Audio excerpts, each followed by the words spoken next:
ओम ब्रह्मदक्षयश्वी देवेशि भरद्वाजे पुनर्वसु हुताशिवेशि चरक प्रभृतिभ्यो नमो नमः। पातंजल महाभाष्य चरक प्रति संस्कृते मनोवाक्काय दोषाणाम हरते अहिपतये नमः। सभी गुरुजनों और ऋषि मुनियों का वंदन करते हुए अपनी आज की सतत संहिता अध्ययन की क्लास स्टार्ट करेंगे। लास्ट हमने जो क्लास करी थी उसमें हमने चिकित्सा स्थान का जो रसायन पाद है उसके बारे में देखा था कि उसमें किन किन विषयों का वर्णन किया गया है। तो आज हम चिकित्सा स्थान के ही दूसरे अध्याय यानी कि जो बाजीकरण अध्याय है उसमें जो 4 पाद हैं उनमें कौन कौन सी चीज़ों का वर्णन किया गया है, किन किन विषयों का वर्णन करा है उसके बारे में देखेंगे। तो द्वितीय अध्याय जो है हमारा चिकित्सा स्थान का वो है बाजीकरण अध्याय। जिस तरीके से हमने रसायन अध्याय को 4 पादों में डिवाइड करा था वैसे ही बाजीकरण अध्याय को भी हमने 4 पादों में डिवाइड करा है। सबसे पहला जो पाद है बाजीकरण अध्याय का वो है संप्रयोग सरमूल्य बाजीकरण पाद। इसमें हमें ये बताया है कि बाजीकरण की आवश्यकता क्यों है। फिर इस अध्याय में उन्होंने हमें ये बताया है कि स्त्री को जो हम श्रेष्ठ बाजीकरण बोलते हैं उसको कहने के पीछे हमारा हेतु क्या है, क्या उसके पीछे कारण है। फिर हमें उन्होंने ये बताया है इस अध्याय में कि निरअपत्ति की निंदा करी है इन द सेंस कि बाजीकरण की इम्पोर्टेंस बताने के लिए उन्होंने हमें ये बताया है कि अगर किसी की संतान नहीं होती है तो वो निंदा के काबिल क्यों होता है, और जिसकी अगर बहुत सारी संतानें हैं तो उसकी प्रशंसा करते हुए हमें बस एक एग्जाम्पल उन्होंने वहाँ पे सेट करा है जिससे कि हमें बाजीकरण का महत्व समझ में आ पाए। ठीक है। और फिर उसके बाद जो है बाजीकरण, पहले तो हमें ये समझना चाहिए कि बाजीकरण का मतलब सिर्फ सेक्सुअल पावर को इन्हेंस करना नहीं है। बाजीकरण जो है वो क्या है कि एक अच्छी संतान उत्पत्ति के लिए जो हम सेवन करते हैं द्रव्यों का वो आता है हमारा बाजीकरण में। तो बाजीकरण को हम ऐसे गलत तरीके से ना देखें कि उसका काम तो सिर्फ सेक्सुअल पावर को इन्हेंस करना है। बाजीकरण से हमारा मतलब ये है कि एक अच्छी संतान की उत्पत्ति कैसे हो उसके बारे में बताना। ठीक है। फिर यहाँ पे इन्होंने हमें कुछ बाजीकरण योग बताए हैं, जैसे ब्रिंगणी गुटिका हो गई, बाजीकरण घृत हो गया, वृष माहिष रस हो गया, मांस योग हो गए। ठीक है। मांस योग हो गए और माश यानी कि उड़द की दाल के योग हो गए। फिर कुक्कुट मांस का प्रयोग हमें कैसे करना है बाजीकरण के लिए। फिर अंड रस का कैसे प्रयोग करना है वो बताया है। फिर इन्होंने प्रथम जो पाद है उसके अंत में हमें ये बताया है कि किसी भी प्रकार के वृक्ष योग का प्रयोग करने से पहले हमें क्या करना है, संशोधन करना है। जैसे आपको याद होगा कि लास्ट जब हमने क्लास करी थी तो उसमें भी हमने देखा था कि कैसे उन्होंने बताया है कि कोई भी रसायन चाहे वो च्यवनप्राश ही क्यों ना हो उसका सेवन कराने से पहले हमें क्या करना है कि हरितकी आदि चूर्ण का यूज़ करते हुए उसका कोष्ठ का शोधन करना है। तो ठीक ऐसे ही बाजीकरण का भी यूज़ करते हुए हमें क्या करना है कि संशोधन कर लेना है पर्टिकुलर पर्सन का जिसमें कि हम बाजीकरण द्रव्यों का यूज़ कर रहे हैं। अब एक चीज़ मैं आपको बताती हूँ, जब हमने ये पढ़ा था क्या बोलते हैं अष्टनिंदनीय अध्याय पढ़ा था उसमें हमने अति स्थूल और अति कृश का वर्णन देखा था। हमने ये देखा था कि जो ये अष्टमहानिंदनीय अध्याय है इसमें अति स्थूल और अति कृश का वर्णन करा गया है। अगर आप में से किसी ने वो वाला चैप्टर बाद में गो थ्रू करा होगा तो आपने देखा होगा कि उसमें जब हम अति कृश की चिकित्सा बताते हैं तो हम उसमें क्या बोलते हैं कि रसायन और बाजीकरण द्रव्यों का हमें यूज़ करना चाहिए। ठीक है। अब रसायन बाजीकरण द्रव्य हमने वहाँ पे तो बोल दिया, लेकिन इन रसायन बाजीकरण द्रव्यों का यूज़ हमें किस तरीके से करना चाहिए उसका वर्णन हमें यहाँ ये चिकित्सा स्थान में मिलता है। जैसा कि हमने रसायन में भी देखा कि रसायन का प्रयोग कराने से पहले हमें क्या करनी है, कोष्ठ का शोधन कराना है। उसी तरीके से बाजीकरण का यूज़ कराने से पहले भी हमें क्या करवाना है, उसके कोष्ठ की शुद्धि करनी है, संशोधन करना है। ठीक है। तो अगर हम क्या है कि अगर हमने सिर्फ सूत्रीय स्थान ही पढ़ा तो हम क्या करेंगे, हमारे पास कोई अतिकृष्ट व्यक्ति आएगा, हमने देखेंगे कि अरे इसमें तो रसायन बाजीकरण का यूज़ करने के लिए बोला है कि चलो रसायन बाजीकरण के तौर पे इसे हम दे देते हैं। रसायन में जैसे कि हम कई बार क्या होता है कि हमारे पास कोई कृषि व्यक्ति आता है तो अश्वगंधा हो गया, ठीक है। मतलब भृंगण कराने के पर्पज़ से हम या तो उसे अश्वगंधा दे देते हैं या फिर शतावरी दे देते हैं। हम ये नहीं देखते कि इन सब चीज़ों का यूज़ करने से पहले हमें क्या करवाना है, उसके शरीर का शोधन करवाना है। अब आप ये सोच रहे होंगे कि हमें शोधन क्यों करवाना है, तो उसके लिए अगेन आपको सूत्रीय स्थान की ही चीज़ें याद करनी होंगी जहाँ पे उन्होंने हमें संशोधन के बेनिफिट्स बताए हैं, ठीक है। तो जब हम उन संशोधन के बेनिफिट्स को पढ़ते हैं तो वो संशोधन क्या करता है, हमारी अग्नि के ऊपर वर्क करता है, ठीक है।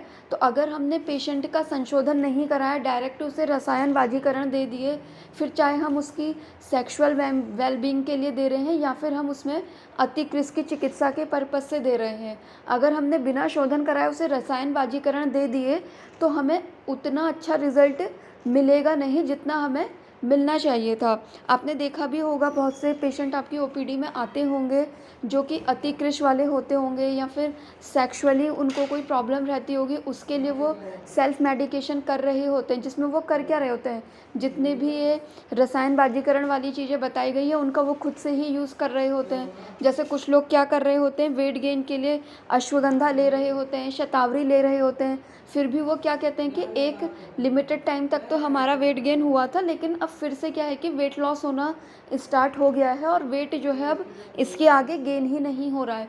तो उसका कारण क्या है कि उसमें क्या हुआ, उन्होंने डायरेक्ट क्या करा कि बाजीकरण द्रव्यों का यूज़ करा, रसायन द्रव्यों का यूज़ करा, उन्होंने ना कोष्ठ की शुद्धि करी ना शरीर का शोधन करा, ठीक है। अग्नि वगैरह का उन्होंने कुछ विचार करा ही नहीं। इसीलिए बोलते हैं ना कि यूट्यूब पे देख के या फिर टीवी पे देख करके जो आप सेल्फ मेडिकेशन करते हैं वो आपको फ़ायदा देने के बजाय नुकसान ही देता है। स्टार्टिंग में भले ही वो थोड़ा बहुत आपको फ़ायदा दे दे, लेकिन आपको अगर एक पर्टिकुलर रिज़ल्ट चाहिए तो उससे आपको अपने नियर बाय वैद्य से या फिर आयुर्वेदिक फिजिशियन से आपको कंसल्ट करना ही पड़ेगा, ठीक है। क्योंकि जो लोग सिर्फ सुपरफिशियली पढ़े होते हैं उन्होंने ये तो पढ़ लिया होता है कि हाँ अश्वगंधा वेट गेन करवाता है, शिलाजीत जो है वो सेक्सुअल पावर को बढ़ा देता है, ठीक है, या फिर मूसली जो होती है वो सेक्सुअल वेलबींग के लिए अच्छी होती है, या फिर फीमेल के वेट गेन के लिए शतावरी बहुत अच्छा वर्क करती है, ठीक है। तो वो क्या करते हैं कि बस उन्होंने देखा और उसी बेसिस पे वो चिकित्सा करना स्टार्ट कर देते हैं। इसीलिए ग्रुप में भी एक दिन डिस्कस चला था कि हमें मेडिसिन्स ना पूछ करके हमें चिकित्सा सिद्धांत पे फोकस करना चाहिए कि हमें उसका चिकित्सा सिद्धांत क्या रखना है। अगर हमने अतिकृष्ट का चिकित्सा सिद्धांत पढ़ा होगा तो हमें पता है कि हमें क्या करना है कि उसमें रसायन बाजीकरण द्रव्यों का यूज़ करना है। अब हमें आधी चीज़ तो वहाँ से पता चल गई, अब हमें पूरा कॉन्सेप्ट कहाँ से पता चला, जब हम सूत्री स्थान पढ़ते पढ़ते पहुँचे हैं यहाँ चिकित्सा स्थान में। तो यहाँ पे उन्होंने हमें रसायन और बाजीकरण का कैसे यूज़ करना है वो बताया है और उन्होंने क्या बोला है कि हमें रसायन बाजीकरण का यूज़ करने से पहले कोष्ठ का शोधन करना है, शरीर का शोधन करना है, ठीक है। तो शरीर शोधन का वर्णन करते हुए यहाँ पे इन्होंने इस अध्याय को समाप्त करा है। फिर वाजीकरण अध्याय का जो सेकंड पाद आता है उसका नाम है आशिक्त क्षीरीय वाजीकरण पाद, ठीक है। इस पे उन्होंने हमें क्या बताया है, अपत्यकरा षष्टिका गुटिका, ठीक है, षष्टिका गुटिका के बारे में बताया है, वृश्य कुछ भक्ष्य योग बताए हैं, फिर उन्होंने हमें वृश्य क्षीर बताए हैं, वृश्य घृत बताए हैं, ठीक है। अब जैसे हम घृत वगैरह यूज़ करते हैं वो कौन कौन से हो सकते हैं, दधी रस के योग बताए हैं, पुपलिका बताई है। अब इसमें एक चीज़ इन्होंने इम्पॉर्टेंट बताई है, वो बताया है वृश्य विहार। विहार यानी कि क्या, जो हमारी डे टू डे लाइफ की एक्टिविटीज़ होती हैं, ठीक है, विहार में हमारी वो चीज़ें आती हैं। तो मान लीजिए कोई पेशेंट आपके पास ऐसा आता है जो कि मेडिसिन अफोर्ड नहीं कर सकता है, तो आप उसको वाजीकरण कोई मेडिसिन ना दे करके उसे वृश्य विहार भी आप बता सकते हो। या फिर जब आपके पास कोई पेशेंट ऐसा आता है जो मेडिसिन भी अफोर्ड कर सकता है, तो उसको साथ साथ में आपको क्या करना है, मेडिसिन के साथ साथ वृश्य विहार के बारे में भी बताना है, ठीक है। आप चाहें तो ये चीज़ें जो है इंडेक्स में जितनी भी आ रही है उनको नोट डाउन करते हुए या फिर हाईलाइट करते हुए चल सकते हैं, जिससे कि आपके पास पास जब हम पूरी इंडेक्स इसकी कंप्लीट कर रहे हैं पूरी चरक संहिता की, तो आपके पास पर्टिकुलर एक ऐसी लिस्ट आपको मिल जाए जिससे कि आपको ये पता चले कि हाँ कि इस अध्याय में ये मेन चीज़ बताई हुई थी और इसका मैं कहाँ कहाँ यूज़ कर सकता हूँ। ठीक है, तो संहिता को पढ़ने का एक तरीका ये भी होता है कि अगर हम पूरी संहिता कंटिन्यूएशन में नहीं पढ़ पाते हैं तो कम से कम हमारे पास एक ऐसी लिस्ट तो हो कि जिससे डे टू डे लाइफ में हमारे पास जो पेशेंट आ रहा है तो उस लिस्ट को देखते हुए जो चीज़ हमें लग रही है कि हाँ हमें ये पढ़नी है, तो संहिता उठा करके हम वो तुरंत पढ़ लें। ठीक है, क्योंकि धीरे धीरे पढ़ते हुए हमें टाइम तो लगता ही है, ऐसा तो है नहीं कि हम 1 महीने में, 2 महीने में या 6 महीने में पूरी संहिता पढ़ लेंगे। ठीक है, तो उस चीज़ के लिए आप ये चीज़ें भी कर सकते हो। अभी जैसे मैंने वृश्य आहार की बात करी, वृश्य विहार की बात करी, तो वृश्य आहार वृश्य विहार की बात करी है तो आपको साइड में ये नोट कर लेना चाहिए कि वृश्य विहार का वर्णन जो आया है वो आया है हमारे बाजीकरण अध्याय के दूसरे पाद में। अब मान लीजिए कल के दिन या परसों के दिन आपके पास कोई कपल आता है अपनी कोई ऐसी समस्या लेकर के, जैसे मान लीजिए कोई मेल ही आता है और वो ये बोलता है कि मुझे सेक्सुअली बिल्कुल भी इंटरेस्ट नहीं आ रहा है। ठीक है, और मुझे प्रीमेच्योर इजैकुलेशन हो रहा है या फिर मेरा अर्ली इजैकुलेशन हो रहा है।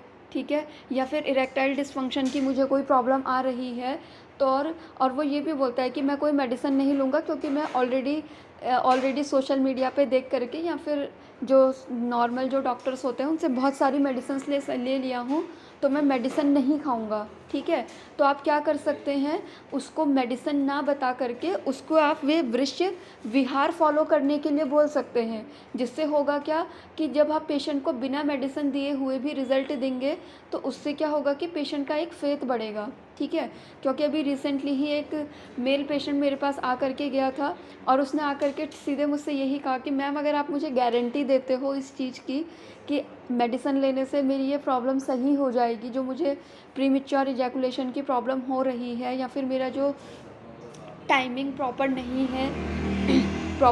है उसके लिए, तो ही मैं मेडिसिन लूँगा, वरना मैं नहीं लूँगा। क्योंकि मुझे एक ऐसे ही किसी व्यक्ति ने क्या करा था, उसने मुझे स्वर्ण भस्म के योग दिए, पता नहीं कितनी चीज़ों के योग दिए और बोला कि आपकी ये प्रॉब्लम ठीक हो जाएगी, और मैं पूरे अपने 40-50 हज़ार रुपये इसमें वेस्ट कर चुका हूँ और फिर भी मेरी प्रॉब्लम जो है वो ठीक होने में नहीं आई है। ठीक है, तो इस तरीके के पेशेंट भी आपके पास आने वाले हैं कल के दिन में, या फिर अभी नहीं आ रहे हैं तो हो सकता है कुछ टाइम के बाद आ जाएं। तो आपको इन सब चीज़ों के लिए भी प्रिपेयर रहना पड़ता है कि अगर कोई पेशेंट ऐसा बोल रहा है तो उसको आपको कैसे डील करना है, क्योंकि वो इतना ज़्यादा फ्रस्ट्रेटेड हो चुके होते हैं मेडिसिन्स खा करके, और उनकी मेडिसिन जो चली होती है वो प्रॉपर डायग्नोसिस के बेसिस पे चली ही नहीं होती हैं। वो बस एक व्याधि प्रतिनिक बोल लें या फिर ऐसे बोल लें कि हाँ कि उन्होंने देखा कि इरेक्टाइल डिसफंक्शन है तो वो दे देते हैं कोई भी ऑयल वगैरह या फिर कोई भी मेडिसिन शिलाजीत वगैरह प्रिपेयर करके, मूसली वगैरह डाल करके। ठीक है, तो बेसिक जो अग्नि पे वर्क करना चाहिए था, जो कोष्ठ की शुद्धि करनी चाहिए थी, उस पे कोई भी विचार नहीं करता है। तो ऐसे में क्या होता है कि पेशेंट फ्रस्ट्रेटेड हुआ रहता है, और ऐसे में अगर आप भी उसे मेडिसिन ही लेने के लिए बोलेंगे तो वो और ज़्यादा फ्रस्ट्रेट हो जाता है। तो इसके लिए आपको क्या करना है, संहिताओं से ही कुछ ऐसी छोटी छोटी चीज़ें आपको कलेक्ट करके रखनी है कि जिसमें कि आपको मेडिसिन्स का यूज़ ना करना पड़े।